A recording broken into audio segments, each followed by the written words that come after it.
To our amazing viewers at Cheating Tales Lab, welcome and thank you. Your presence makes these stories worth sharing. We'd love to hear, which part of the world are you joining us from?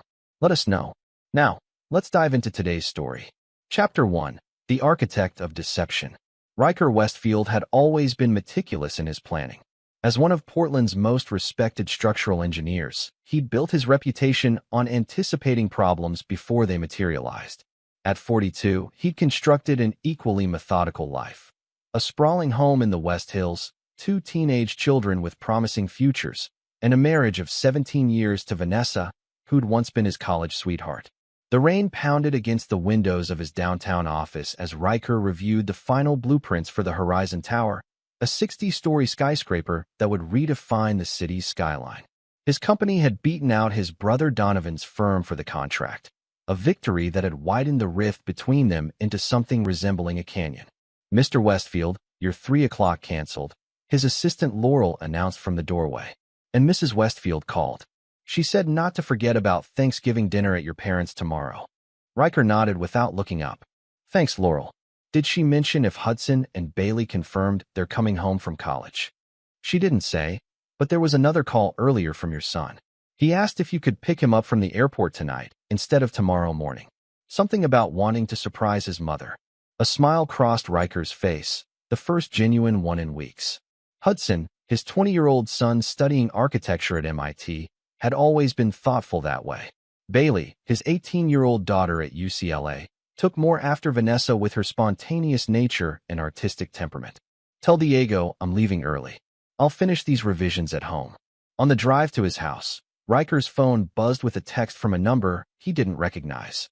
"She's not who you think she is. Check the guest house security footage from last weekend." "I'm sorry." His grip tightened on the steering wheel.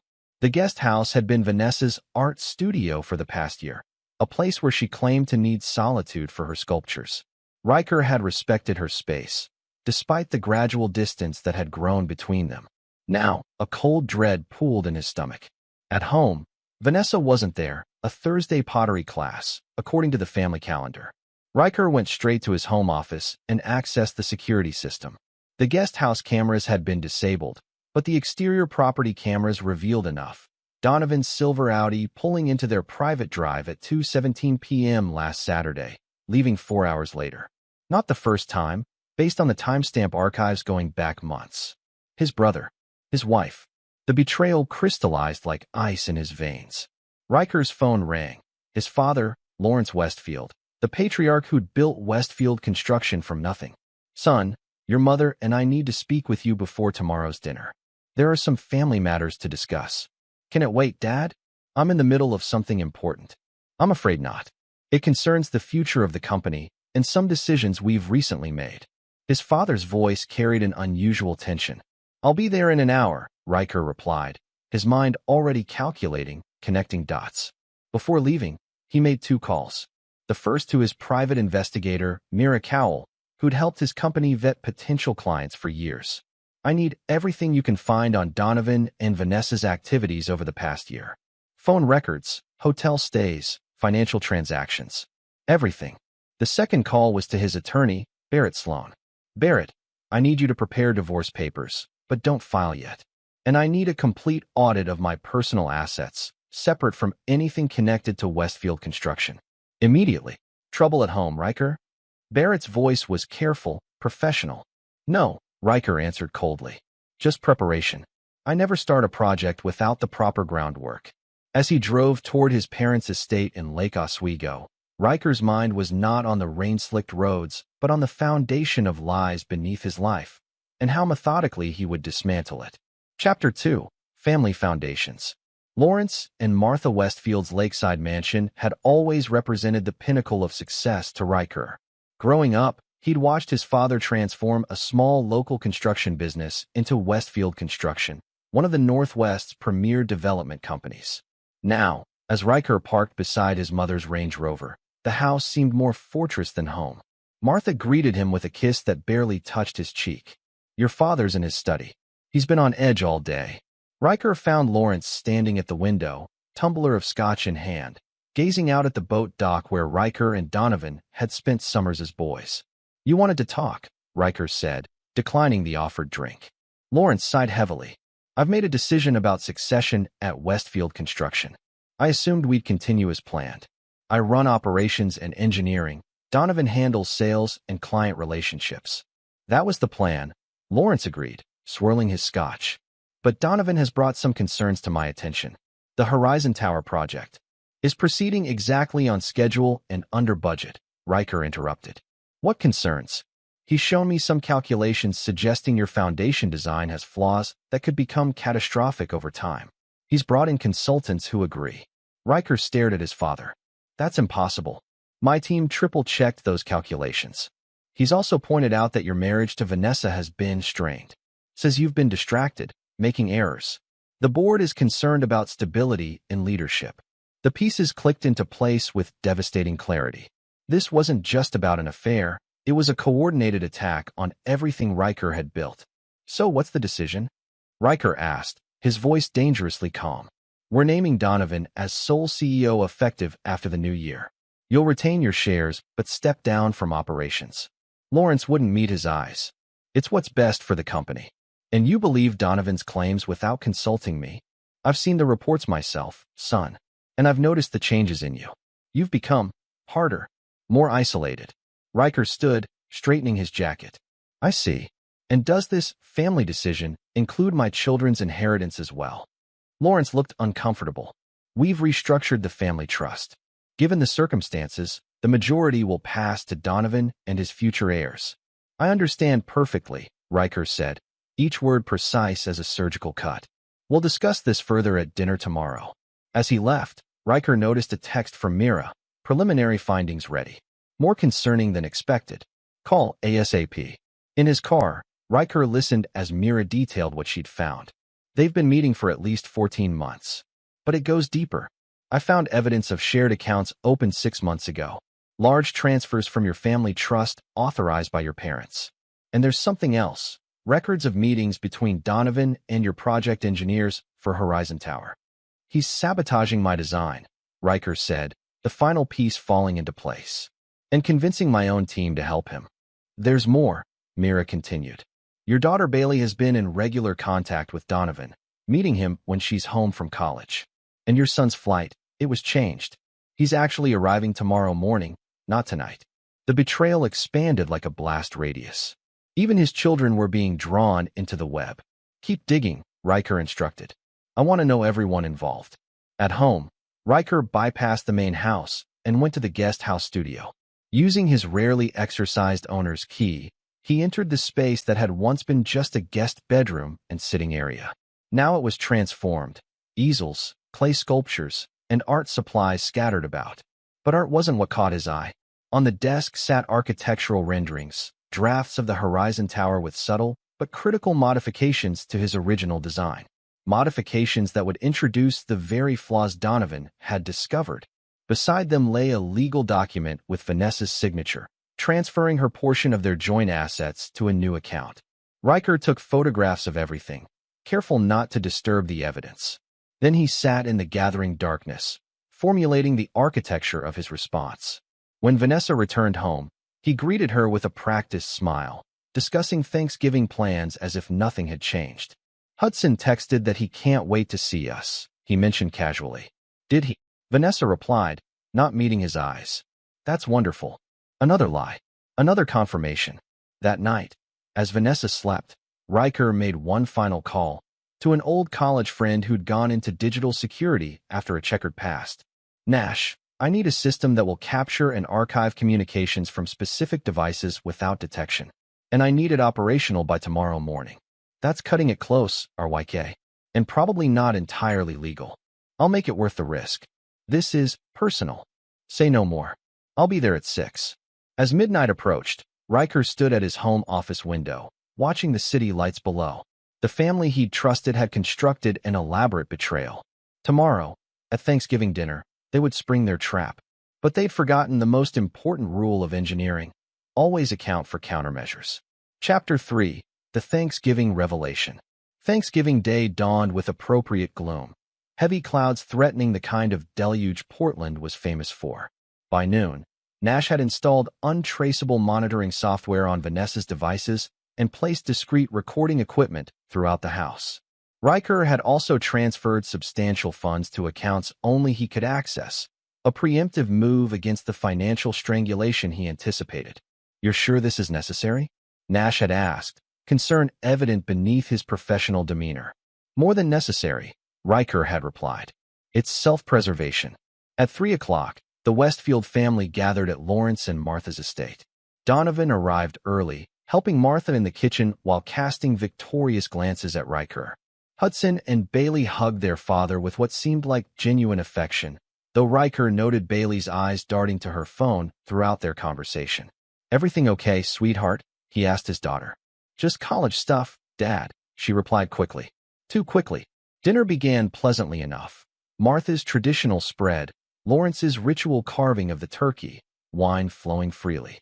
Riker observed it all with detached precision, noting how Vanessa positioned herself between Donovan and Bailey, how his parents exchanged meaningful glances as dessert approached. Lawrence finally cleared his throat, tapping his glass for attention. "Before we have pumpkin pie, there's a family matter we need to address." He looked to Martha, who nodded encouragingly. "Riker, I know we discussed some changes yesterday, but after further consideration, your mother and I believe more decisive action is necessary." Riker sipped his water, face impassive. "We're cutting you from the will," Lawrence declared, his voice hardening. "Your brother deserves everything after what you've done." "What I've done?" Riker raised an eyebrow. "The Horizon Tower project is compromised because of your negligence," Donovan interjected. "You've put people's lives at risk, not to mention the company's reputation." "And that's not all," Martha added. "Your behavior has been concerning for months. The drinking, the late nights." "What drinking?" Riker asked mildly. "I haven't had alcohol in years." "Don't lie to us," Vanessa snapped, her hand sliding beneath the table. "We've all seen the changes. You're never home, always locked in your office." Riker noticed his wife's fingers intertwining with Donovan's under the tablecloth, a gesture meant to be hidden, but visible from his angle. "Hudson, Bailey," Riker addressed his children calmly. "Did you know about this family meeting?" His son looked confused, but Bailey couldn't meet his eyes. "Bailey's been worried about you too, Dad," Vanessa said. "We all have. That's why we've made arrangements," Lawrence continued. "Donovan will take full control of Westfield Construction immediately, not after the new year. The family trust will be restructured accordingly. And there's something else," Vanessa added, squeezing Donovan's hand openly now. "I want a divorce, and the kids hate you anyway." Hudson's head snapped up. "What?" "Mom, I never said." "It's okay, Hudson," Vanessa interrupted. "You don't have to pretend anymore. Your father knows what he's done to this family." Riker set down his napkin and stood slowly. "I see. And what exactly have I done?" "You've neglected your family for your work," Martha said. "You've made critical errors that could have cost lives," added Lawrence. "You've become cold, distant," Vanessa concluded. "The kids and I deserve better." "The kids," Riker repeated thoughtfully. "Hudson, would you share what you told me last week about your architectural internship?" Hudson looked confused. "About working with Grandpa's company next summer?" "No," Riker corrected gently. "About the engineering assessment you were asked to do on my Horizon Tower designs." Silence fell across the table. I never did any assessment," Hudson said slowly. "I'm not qualified to evaluate structural engineering at that level." Riker nodded. "And yet, someone created a report with your electronic signature, dated 3 weeks ago, claiming my designs were fundamentally flawed." "What?" Hudson looked stunned. "Bailey," Riker turned to his daughter. "Would you tell everyone about the scholarship offer you received last month? The one contingent on your trust fund access." Bailey paled. "Dad, a scholarship that doesn't exist," Riker continued. "From a foundation created 6 weeks ago by your uncle." Donovan stood abruptly. "That's enough, Riker. You're obviously unstable. Sit down," Riker commanded with such quiet authority that Donovan complied instinctively. "I'm not finished." From his jacket, Riker produced a tablet. "Let me share what I've discovered in the past 24 hours. He played a series of recordings. Conversations between Donovan and Vanessa planning not just their affair, but the systematic dismantling of Riker's life. Meetings where they convinced Lawrence and Martha that Riker was becoming unstable. Discussions with Bailey about accessing her trust fund early in exchange for supporting their narrative. "You've been spying on us?" Vanessa hissed. I've been gathering evidence, Riker corrected. Including this. The next recording showed Donovan instructing one of Riker's engineers to modify the Horizon Tower plans, introducing the very flaws they'd later discover. You altered my designs, Riker addressed his brother. You tampered with critical safety calculations to frame me for negligence. Lawrence's face had gone ashen. Donovan, tell me this isn't true. It's all manipulated, Donovan insisted. Riker's desperate. I've submitted the original files with authentication timestamps to the board and the city inspector, Riker interrupted, along with evidence of who changed them and when. Martha's hands trembled as she reached for her water glass.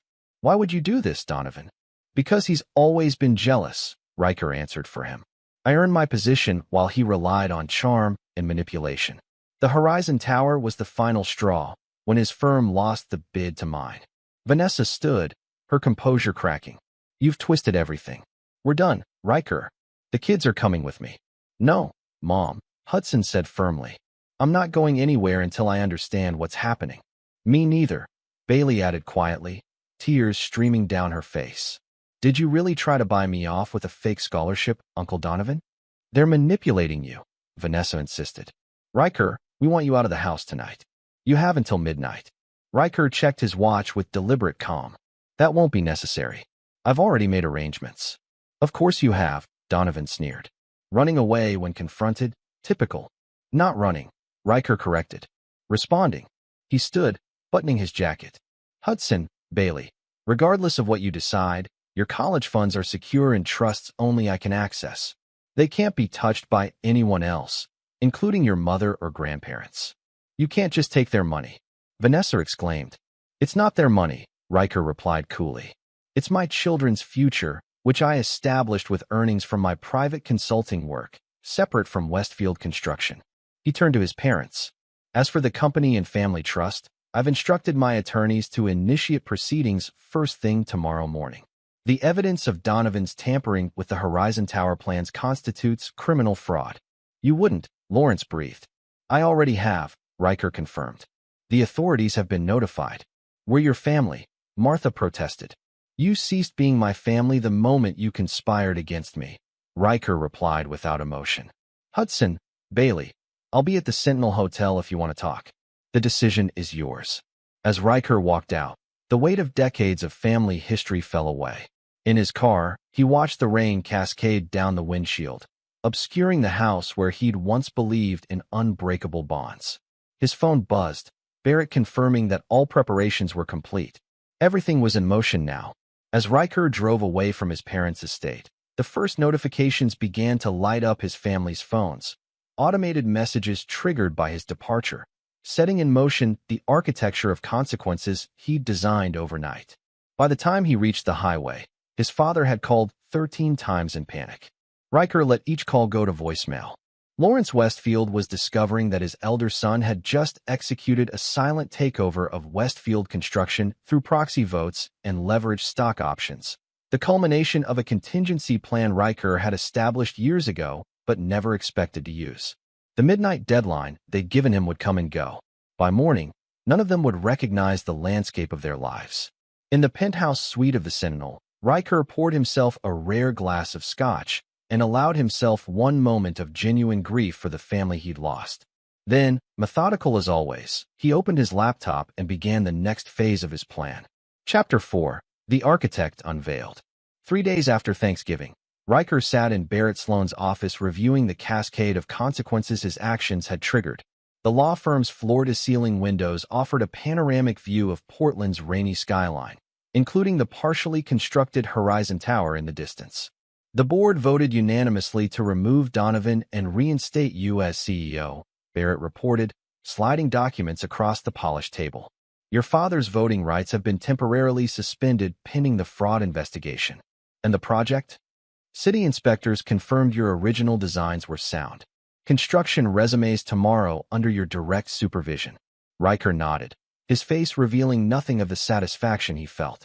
The divorce proceedings? Vanessa is contesting everything, as expected.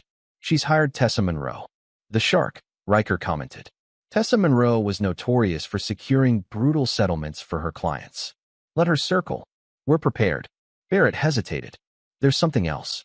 Your daughter Bailey requested a meeting, alone, without her mother's knowledge. This was unexpected.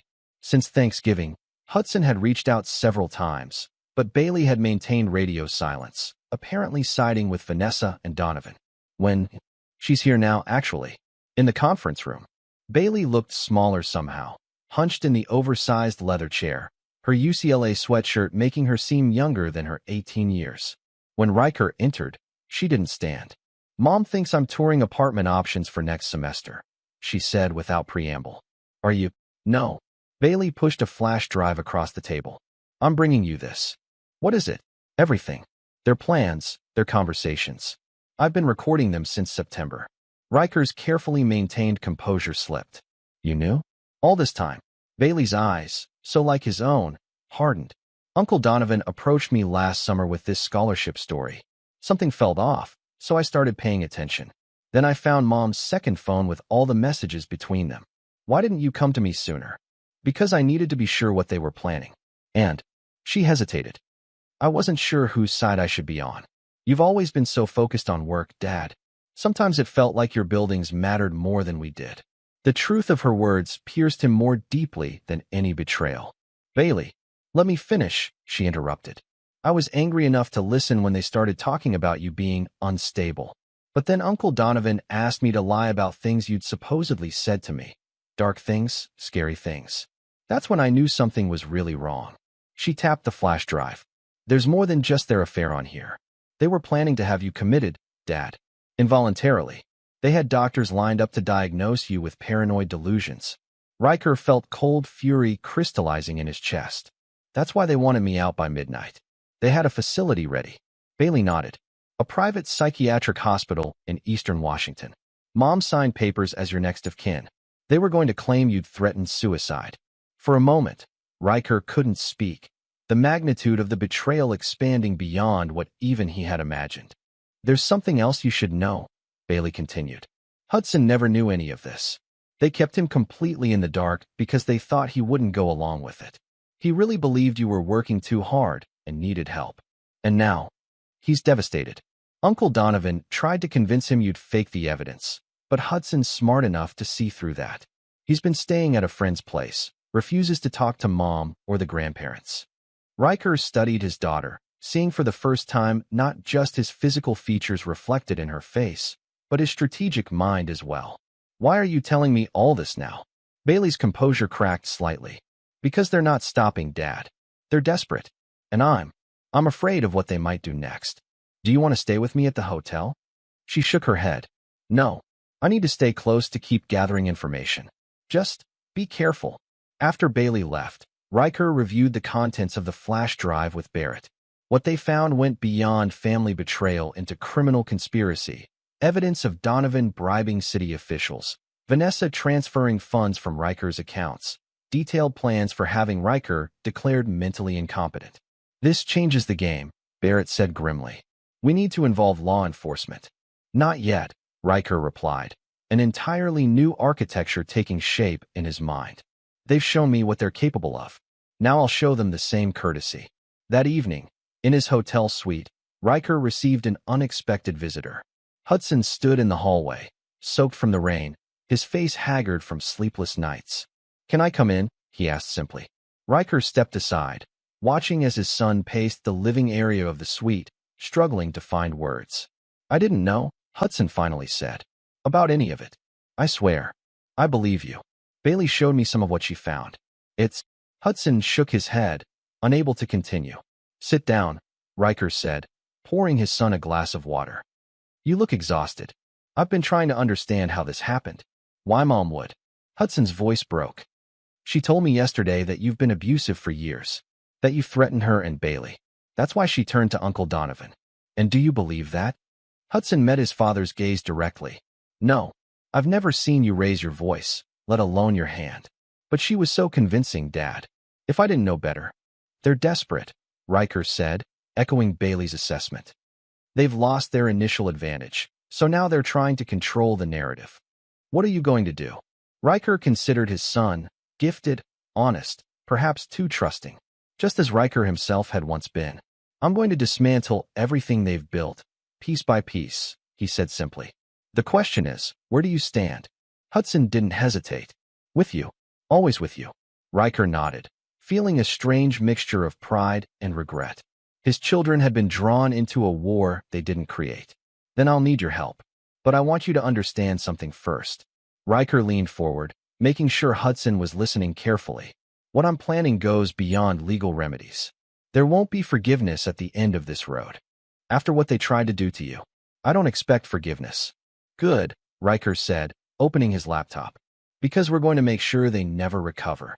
As father and son began working, rain lashed against the windows, a fitting backdrop to the storm they were about to unleash.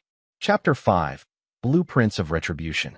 Over the next week, Riker operated from the Sentinel Hotel, transforming his suite into a command center. While maintaining a public face as the reinstated CEO of Westfield Construction, he worked meticulously on a separate, private project, the systematic dismantling of everyone who had betrayed him. Barrett Sloan had taken one look at Riker's proposed strategy and recused himself. As your attorney, I can't be involved in this. As your friend, I'll say only this. Be careful you don't become what they falsely accused you of being. Riker had simply nodded. I understand. Consider our professional relationship paused. Instead, he assembled a different team. Nash handling digital surveillance and cyber operations. Mira Cowell expanding her investigative work. Hudson providing insights into family vulnerabilities. And Bailey continuing to feed information from inside enemy lines. We've confirmed your parents have liquidated significant assets, Mira reported during a secure video call. They're moving money offshore, preparing for potential fallout from the fraud investigation. Can we track the funds? Riker asked. Already done, Nash interjected. They're using a private banker in Geneva, Preston Halliday. He's managed Lawrence's hidden accounts for years. Hidden accounts? Hudson looked confused. Grandpa always said transparency was the foundation of business ethics. Another lie, Riker said flatly. Your grandfather has maintained shadow accounts since before you were born. Tax avoidance strategies that cross the line into evasion. I've identified transfer patterns dating back 15 years, Nash continued, including payments to shell companies owned by your brother in the Caymans. Donovan was skimming from the company? Hudson asked, disbelieving. While accusing me of financial mismanagement, Riker confirmed. Perfect misdirection. Bailey joined the video call late, speaking in hushed tones from her bedroom at their family home. Mom met with Uncle Donovan today. They're planning to sell the Portland house and move to Seattle together. They're talking about having Hudson declared incompetent too, since he's clearly under your influence. They can't do that, Hudson protested. I'm 20. They're claiming Dad's manipulating you, possibly with drugs, Bailey explained. They've already spoken to a doctor who specializes in deprogramming cult victims. Riker's expression didn't change, but something shifted in his eyes, a coldness that made even Hudson uncomfortable. Nash, implement Protocol Leviticus. Nash hesitated. That's the nuclear option, Riker. Once it's done, I understand the consequences. Do it. After the call ended, Hudson turned to his father. What's Protocol Leviticus? Financial cauterization, Riker explained. By morning, every account connected to your grandparents, mother, and uncle will be frozen by federal authorities pending investigation for money laundering and tax evasion. You're reporting them to the feds? Anonymous evidence has already been submitted. Nash will simply ensure it receives immediate attention. Riker's voice remained clinically detached. They plan to institutionalize me, Hudson. They were going to take away my freedom, my reputation, my future. Hudson nodded slowly. And Protocol Leviticus is just the beginning, isn't it? Phase 1, Riker confirmed. Tomorrow, we move to Phase 2. The next morning, Lawrence and Martha Westfield awoke to federal agents at their door with a search warrant. Simultaneously, Vanessa discovered her credit cards declined while attempting to pay for breakfast with a prominent divorce attorney. Across town, Donovan was escorted from his office by FBI agents as his employees watched in stunned silence. Riker observed it all from a distance, receiving real-time updates from his network. He took no pleasure in their panic. This wasn't about enjoyment, but calculated consequence. By evening, the family that had planned to destroy him was in disarray. Lawrence suffered a minor heart attack during questioning and was hospitalized. Martha, always the family's public face, found herself unable to access their charitable foundation's funds for bail. Donovan was released but placed under travel restrictions. Vanessa, suddenly without financial resources, was forced to move in with her sister in Beaverton. "Isn't this enough?" Hudson asked as they watched the news coverage. "They've lost everything." "Not everything," Riker corrected. "Not yet." Phase 2 began the following day. Using evidence from Bailey's flash drive, Nash meticulously released damaging information to specific journalists, evidence of Donovan's attempts to bribe city officials, recorded conversations of Vanessa discussing plans to have Riker committed, documentation of the falsified engineering reports. The story exploded across local media before reaching national business publications. Westfield family civil war, attempted corporate sabotage, and involuntary commitment plot exposed. From his hotel suite, Riker watched the demolition of reputations built over decades. Lawrence Westfield, once Portland's respected business patriarch, now portrayed as a tax-evading conspirator. Donovan, the charismatic heir apparent, revealed as a fraud who'd endangered public safety for personal gain. Vanessa, formerly a fixture in local arts circles, exposed as the architect of a plot to commit her husband against his will. "You've destroyed them publicly," Hudson observed, his voice conflicted. "Their reputations are ruined. Just as they planned to ruin mine," Riker replied without inflection. "But we're not finished. What's left to take?" "Their future." Riker turned from the window. "That's Phase 3. Bailey arrived that night, having finally abandoned the pretense of neutrality. "Mom knows I've been helping you. She called me a traitor to the family." "You chose truth over loyalty to liars," Riker corrected. "There's honor in that choice." Together, father and children refined the final phase of Riker's plan, what he called structural reinforcement. While the legal and financial consequences continued to unfold, Riker systematically secured his position and eliminated any possibility of recovery for his betrayers. Using his restored authority at Westfield Construction, he initiated a complete restructuring that eliminated all positions held by Lawrence's longtime allies. He negotiated exclusive contracts with the company's major clients, inserting clauses that specifically excluded Donovan from any future involvement. Through carefully managed press relationships, he positioned Hudson as the company's future leader, effectively writing both Lawrence and Donovan out of the corporate legacy they'd prized above all else. For Vanessa, Riker's approach was equally methodical. The divorce proceedings moved forward with overwhelming evidence of her conspiracy and financial malfeasance. Her attorney withdrew from the case as the potential for criminal charges mounted.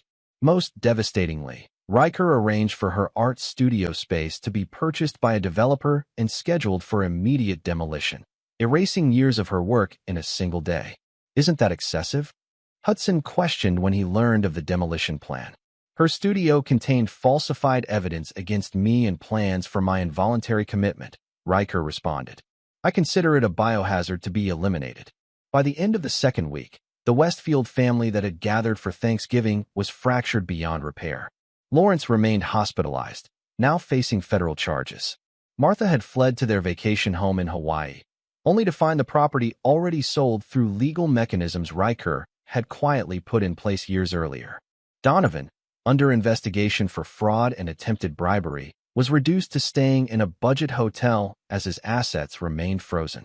Vanessa, served with divorce papers that would leave her with nothing, faced potential criminal accessories charges.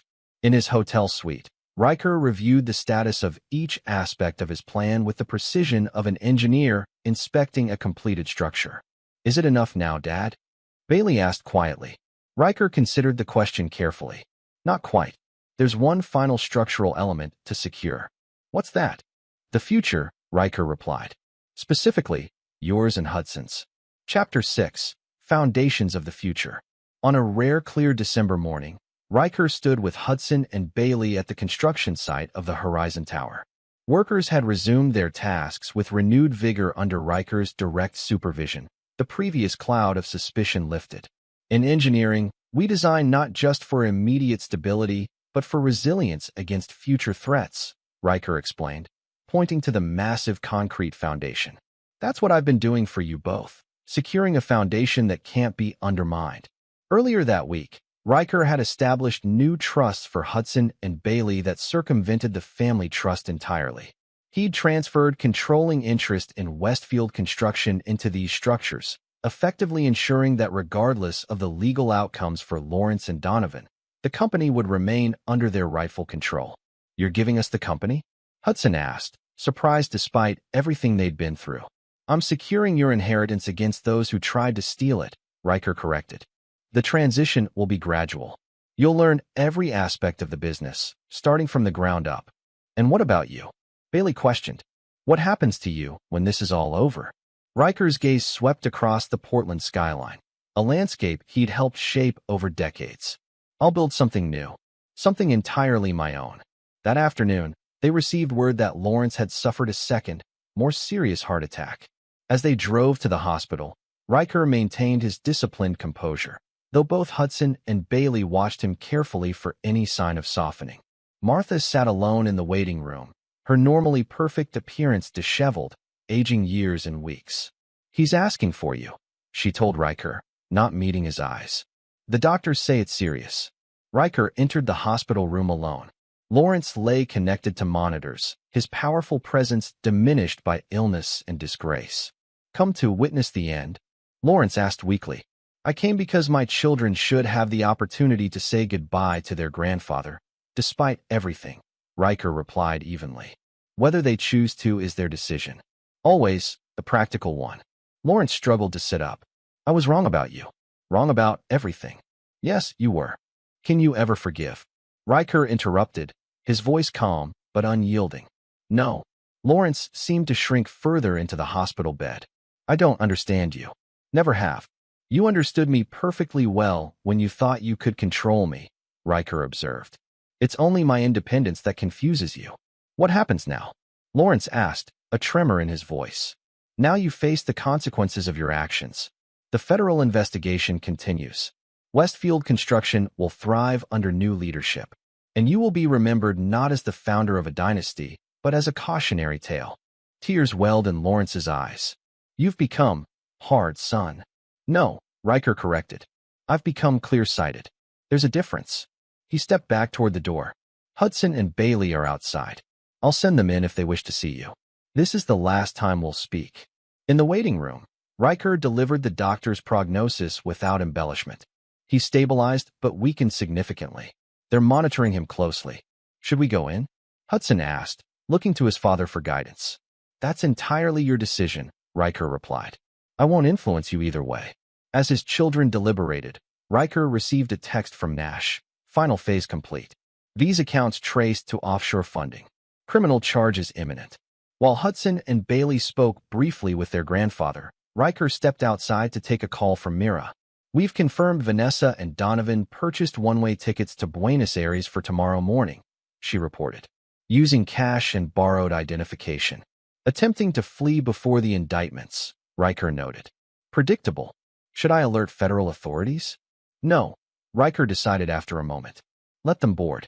But ensure our associates in Argentina are prepared to receive them." "Understood." "And the property liquidation?" "Proceed as planned. By the time they realize their Argentine accounts have been frozen, it will be too late for them to return." When Hudson and Bailey emerged from Lawrence's room, their expressions were solemn but resolved. "He asked us to plead for mercy on his behalf," Hudson said as they walked to the car. "Said he'd make everything right if you just stopped the investigation." "And what did you tell him?" Riker asked. "That it's out of your hands now," Bailey answered. "The federal prosecutors have all the evidence they need." Riker nodded approvingly. "You understand, then, that there's no going back?" Hudson's voice held a new maturity. "Yes, we understand." That evening, as they dined in Riker's hotel suite, the final pieces of his strategy fell into place. News broke that Vanessa and Donovan had been detained at the airport attempting to leave the country. Martha, facing her own legal jeopardy, had agreed to cooperate with prosecutors in exchange for leniency. The family that had conspired to destroy Riker was now scattered, disgraced, and powerless. "What happens tomorrow?" Bailey asked as they watched the news coverage. "Tomorrow," Riker said with quiet certainty, "we begin building again. But this time, on a foundation that can't be compromised." Hudson raised his water glass. "To the architect of justice." Riker accepted the toast with a small nod. In his mind, he was already designing the structures of a new life, one built not on the shifting sands of false family loyalty, but on the bedrock of absolute clarity. Chapter 7, Demolition. 3 months after Thanksgiving, winter had released its grip on Portland, giving way to the first tentative signs of spring. The Horizon Tower had reached its 40th floor, rising against the skyline as a testament to Riker's vindication. In a downtown courtroom, Donovan Westfield stood ashen-faced as the judge delivered his sentence. 8 years in federal prison for fraud, attempted bribery of public officials, and conspiracy. The man who had once been the charismatic face of Westfield Construction now stood diminished in prison attire, unable to meet the gaze of his older brother sitting impassively in the gallery. Outside the courthouse, reporters swarmed Riker, shouting questions about his brother's conviction. "Mr. Westfield, do you have any comment on the sentence?" "Only that justice has been served," Riker replied with characteristic restraint. "Westfield Construction remains committed to rebuilding trust with our clients and the community." "Will you be visiting your brother in prison?" Riker's expression remained neutral. "No. Our relationship concluded the day he chose to endanger public safety for personal gain." In the car, Hudson studied his father's profile. "You didn't mention the other charges, the ones related to what they planned to do to you personally." "Those weren't relevant to the public interest," Riker replied. "The corporate fraud was." "Still," Hudson persisted, 8 years seems light considering they were planning to have you committed against your will." Donovan's prison sentence is merely the beginning of his consequences, not the conclusion. Riker checked his watch. "We should head to the airport. Bailey's flight from Los Angeles arrives in an hour." Bailey had returned to UCLA after the holidays, focusing on her studies while maintaining regular contact with her father and brother. Unlike many of her peers who sought escape from family drama, she had embraced her role in what she privately called the Reconstruction Project. At Portland International, she greeted them with the confident poise she developed over the past months, less the uncertain teenager and more the young woman who had helped dismantle a conspiracy. "How was the sentencing?" she asked as they walked to the car. "As expected," Riker answered. 8 years, with the possibility of parole after 5. "And Grandpa's case?" "Continuing to advance. His health has complicated matters, but the prosecutors aren't backing down." Lawrence had survived his heart attack, but remained in weakened condition, under house arrest while awaiting trial for tax evasion and conspiracy. Martha had secured a plea deal in exchange for testimony against her husband, a betrayal that completed the family's implosion. "What about Mom?" Bailey asked, her voice carefully neutral. Riker glanced at his daughter. "Her trial begins next month. The prosecutor has indicated they'll seek the maximum sentence for her role in the commitment scheme. 5 years," Hudson added, "plus financial penalties." Bailey nodded, processing this information with the same analytical approach Riker had observed in himself. "And the divorce?" "Finalized yesterday," Riker confirmed. Her attempt to secure alimony was dismissed given the criminal proceedings. As they drove toward downtown Portland, the conversation shifted to the future. Hudson had taken a leave of absence from MIT to work alongside Riker at Westfield Construction, learning the business from the inside. Bailey had declared a major in corporate law, inspired by the legal intricacies she'd witnessed. "I've secured an internship with Barrett's firm this summer," she announced. "He says I have a natural talent for identifying vulnerabilities in contracts." Riker allowed himself a small smile, the closest he came to displaying pride. "Barrett is an excellent mentor. You'll learn much from him." At Riker's new residence, a modern penthouse overlooking the river, they settled into what had become their ritual family dinner on Bailey's visits home. Unlike the performative meals of their past, these gatherings were characterized by straightforward communication and strategic planning. "There's something we need to discuss," Riker began as they finished dinner. "I've received an offer for Westfield Construction. A conglomerate based in Chicago is proposing a complete buyout." Hudson looked up sharply.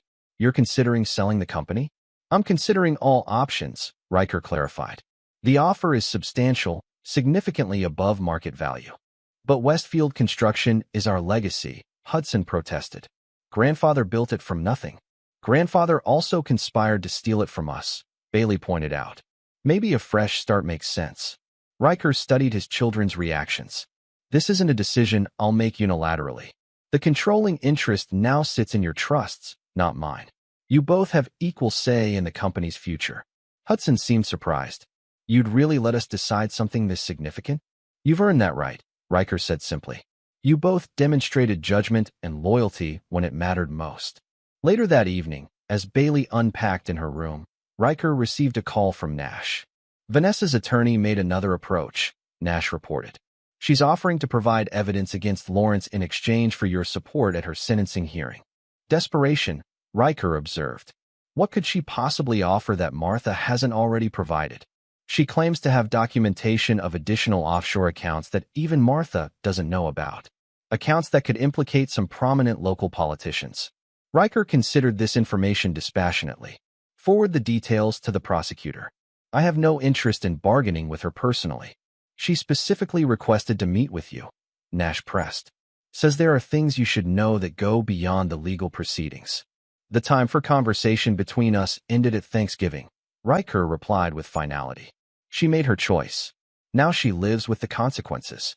After ending the call, Riker found Hudson on the balcony, gazing at the Horizon Tower illuminated against the night sky. I've been thinking about what you said, Hudson began without preamble. About selling the company. And I understand the logic. Westfield Construction will always be tied to grandfather and Uncle Donovan in the public mind. A fresh start makes strategic sense. Hudson turned to face his father. But is that what you want?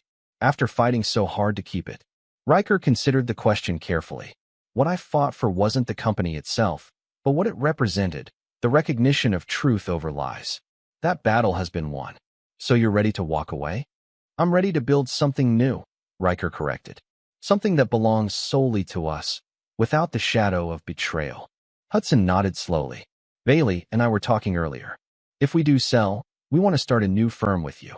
Westfield and Children, maybe. For the first time in months, Riker felt something like warmth spreading through his chest. Not forgiveness for those who had betrayed him. That would never come. But the recognition that from the ashes of that betrayal, something stronger had emerged. We'll discuss it as a family, he promised. All decisions going forward will be made together. As Hudson returned inside, Riker remained on the balcony, surveying the city he'd helped build. The lights of Portland shimmered below, including those of the county jail where Donovan was temporarily housed before transfer to federal prison. Somewhere across town, Vanessa waited in her sister's spare bedroom, her future reduced to the hope of a reduced sentence. Lawrence and Martha's lakeside mansion sat empty, frozen in legal limbo.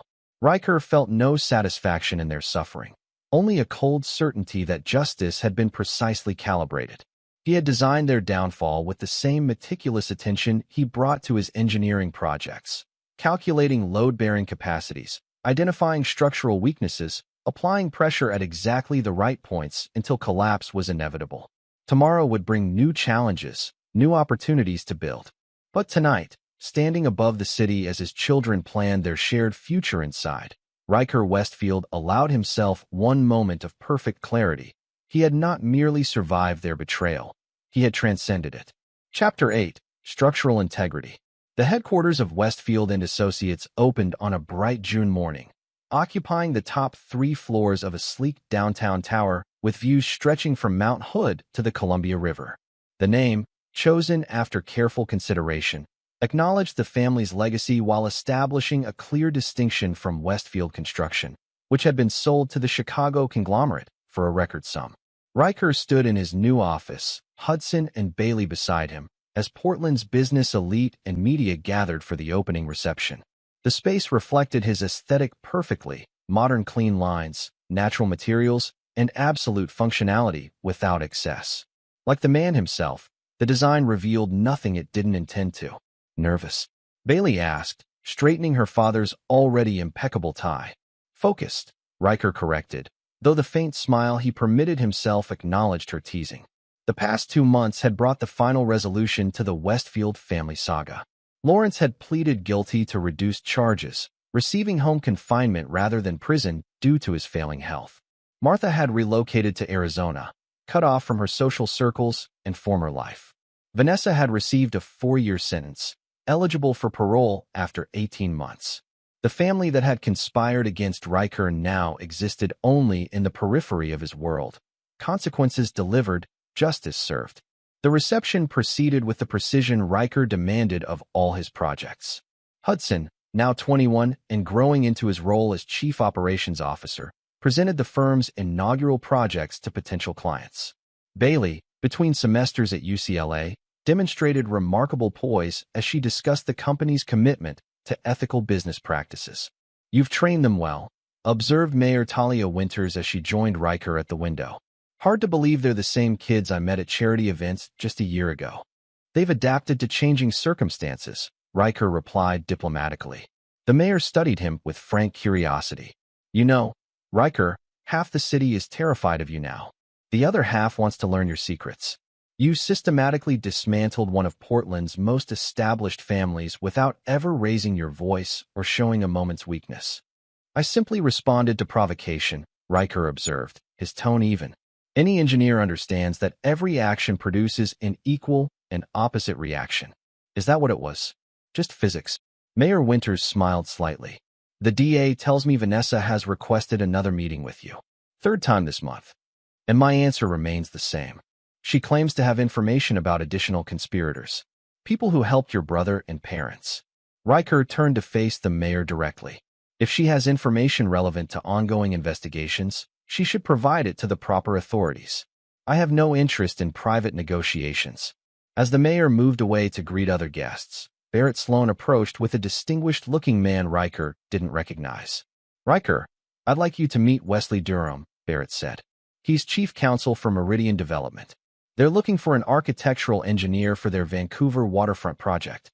Meridian was one of the few major Pacific Northwest developers that had never worked with Westfield Construction, having been loyal to a competitor for decades. "Mr. Westfield," Durham extended his hand. "Your reputation precedes you." "For better or worse," Riker acknowledged, shaking the offered hand. "For better, in our estimation. Meridian appreciates individuals who maintain their principles regardless of cost."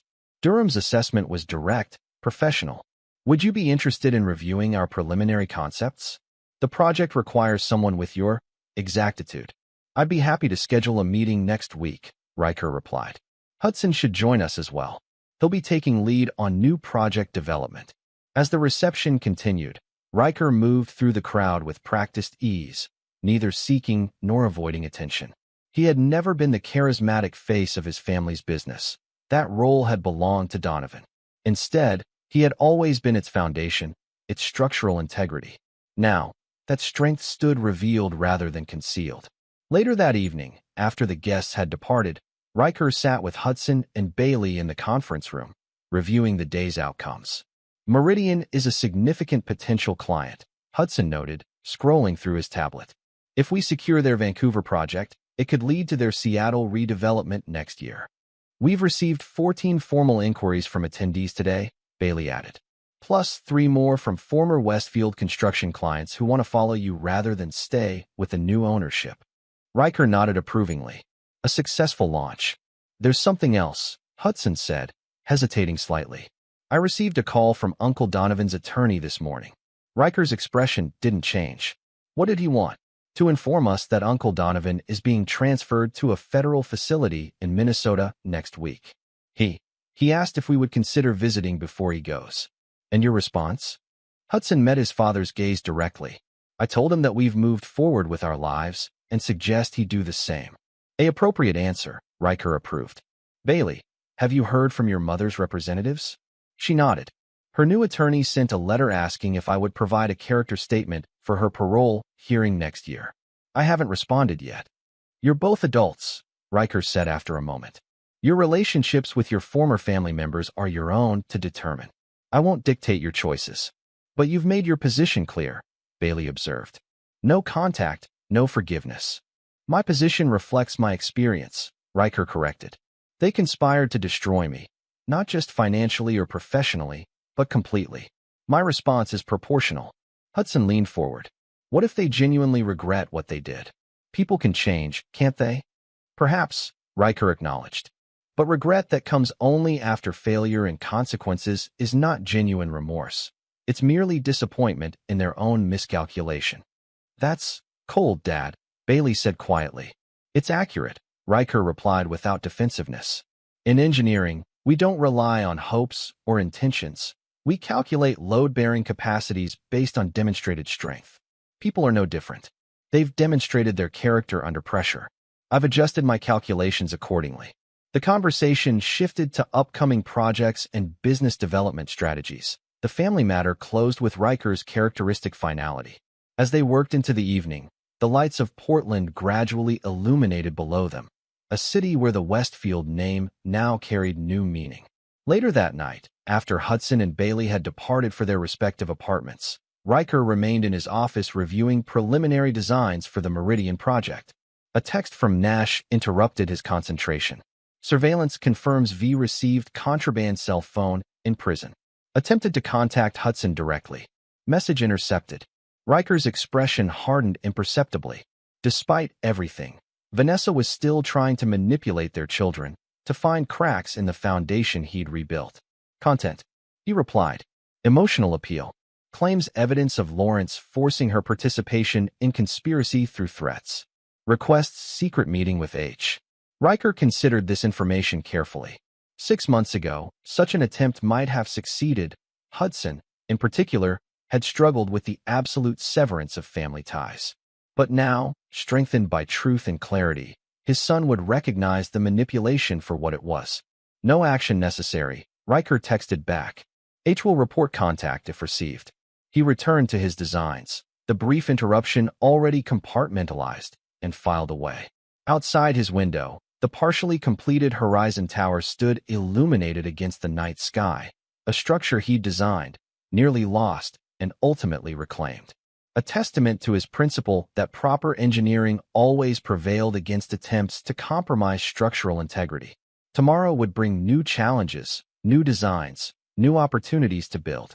Like the towers he created, Riker Westfield stood uncompromised. Chapter 9. The Midnight Verdict. 1 year to the day after the Thanksgiving that had shattered his family, Riker Westfield stood at the expansive windows of his penthouse, watching the city prepare for another holiday season.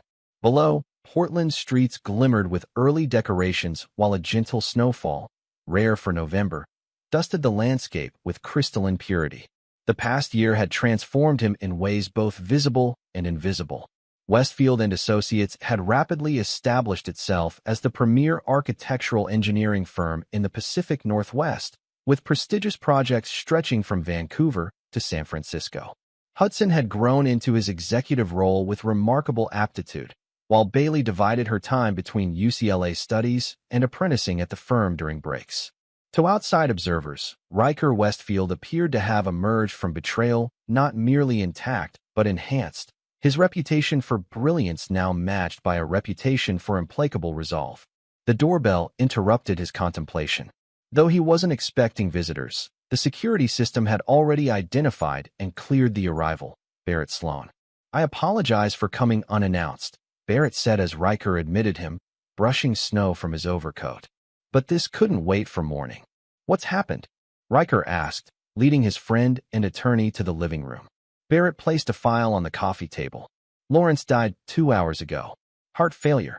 Riker absorbed this information with characteristic composure. His father, technically still under house arrest awaiting sentencing on the remaining charges, had been in declining health for months. Martha already released a statement through her attorney. She's requested privacy during this difficult time. Barrett's tone carried subtle irony. She's also filed to unfreeze certain assets for funeral expenses. Standard procedure, Riker noted. The court will likely approve a reasonable amount. Barrett hesitated. There's more. Lawrence left a sealed letter for you with his attorney. They delivered it to my office an hour ago. He produced an envelope bearing Riker's name in his father's distinctive handwriting. Riker accepted it without comment, setting it aside unopened. You don't want to read it now? It can wait, Riker replied. Whatever final words he wished to share won't change anything. Barrett nodded, understanding his client's position. There's one other matter. Vanessa has been granted compassionate release to attend the funeral scheduled for this Saturday. Given the circumstances, I thought you should know. Thank you for the information, Riker said formally. Will that be all? Recognizing the dismissal, Barrett stood. Hudson and Bailey have already been notified about Lawrence. They asked me to tell you they'll come by in the morning. After Barrett's departure, Riker returned to the window, the unopened letter from his father resting on the side table. The snow continued to fall, transforming the urban landscape into something almost unrecognizable, familiar structures cloaked in white stillness. His phone vibrated with a text from Nash. All security protocols increased as discussed. V's movements will be monitored throughout compassionate release. The death of Lawrence Westfield was not unexpected, yet Riker found himself reflecting on the man who had shaped so much of his life, for better and worse. The father who had taught him precision and perseverance, who had modeled both professional excellence and devastating betrayal.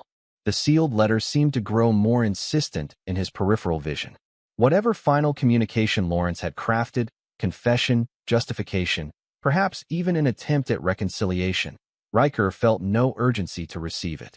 Death changed nothing about their final reckoning. Morning brought Hudson and Bailey to his door, their expressions somber but composed. Like their father, they had processed the family's dissolution with remarkable adaptability. "Have you read Grandpa's letter?" Bailey asked as they sat in the kitchen, morning light reflecting off the snow outside. "No," Riker replied, pouring coffee. "Are you going to?" Hudson pressed. Riker considered the question. "Eventually, when it serves a purpose." "The funeral is Saturday," Bailey said carefully. "Will you attend?" "No." Riker's response was definitive. "My presence would only create unnecessary drama during what should be a private family matter for those who still consider themselves family." "Mom will be there," Hudson added. "Under guard, but there. Her attorney says she's been asking about us." Riker studied his children. "And how do you feel about seeing her?" Hudson and Bailey exchanged glances, the silent communication they developed over the past year. "We haven't decided," Bailey answered. "Part of me wants to see her, just to, I don't know, have closure, maybe. Another part feels like there's nothing left to say," Hudson finished. Everything that needed saying was said in that courtroom. Riker nodded. "Whatever you decide, I'll support your choice. You're adults capable of making your own assessments." "But you've made your assessment," Bailey observed. "No contact, no closure, no forgiveness." "Correct," Riker confirmed without apology. Some betrayals exceed the threshold where reconciliation serves any constructive purpose. After breakfast, they reviewed upcoming project milestones. The Meridian Vancouver development was entering final approval stages, while 3 new major clients had signed with Westfield and Associates in the past month. The family business, reconstituted and strengthened, had exceeded even Riker's careful projections. When Hudson and Bailey departed for the office, Riker finally turned his attention to Lawrence's letter. He opened it methodically, neither hurrying nor delaying the inevitable. His father's handwriting, once powerful and commanding, had deteriorated with his health. The message was brief. "Riker, by the time you read this, I will be gone. I don't ask for forgiveness. I know better than anyone that you don't grant it once betrayed. You are your father's son in that regard. What I ask instead is understanding. Everything I did, misguided as it was, came from fear of losing what I'd built. Donovan convinced me you would dismantle Westfield Construction after my retirement, that your vision was too rigid for the company's future. I believed him because it was easier than acknowledging that you had surpassed me years ago. You have won completely. The company bears your vision now, even under new ownership. Your brother serves his sentence in isolation. Martha lives in exile from the life she cherished. Vanessa has lost everything, including her children. And I die knowing my legacy is not what I built, but what I destroyed. I leave you with one final truth. Revenge, even when justified, exacts a cost from the victor as well as the vanquished. I hope, for Hudson and Bailey's sake, that you find a way to move beyond the architect of vengeance you've become. Lawrence." Riker folded the letter precisely and returned it to its envelope. His father's final attempt at manipulation, invoking Hudson and Bailey to suggest that Riker's response to betrayal had somehow damaged him or them. It was predictable, almost disappointing in its lack of originality. He placed the letter in his office safe, alongside other documents from the past year's events. Evidence preserved, not for legal purposes now, but as a record of lessons learned and principles affirmed. Saturday arrived with clear skies, the snow having melted into memory. From his office, Riker monitored reports from security personnel, discreetly observing Lawrence's funeral. Hudson and Bailey had decided to attend briefly, paying respects to the grandfather they had once loved, despite his betrayal. Riker respected their decision while maintaining his own boundaries. The service proceeded without incident. Martha, supported by distant relatives, maintained appropriate dignity. Donovan, denied compassionate release from federal prison, was absent. Vanessa, under correctional supervision, attempted to approach Hudson and Bailey afterward but was respectfully rebuffed. By evening, life had returned to its new normal. Riker worked late, finalizing designs for a revolutionary earthquake-resistant structure that would become Westfield and Associates' signature project. When his phone rang near midnight, he answered automatically, expecting Nash with a security update. Instead, he heard Vanessa's voice, somehow having gained access to an unauthorized phone again. Riker. Her voice was thinner than he remembered, prison having stripped away the confidence she once projected. Please don't hang up. He remained silent, neither encouraging nor terminating the call. I know you'll never forgive me, she continued hurriedly. I'm not asking for that. I just want you to know that I understand now. What we tried to do to you, what I participated in, it was unforgivable. Is there a purpose to this call? Riker asked, his voice neutral.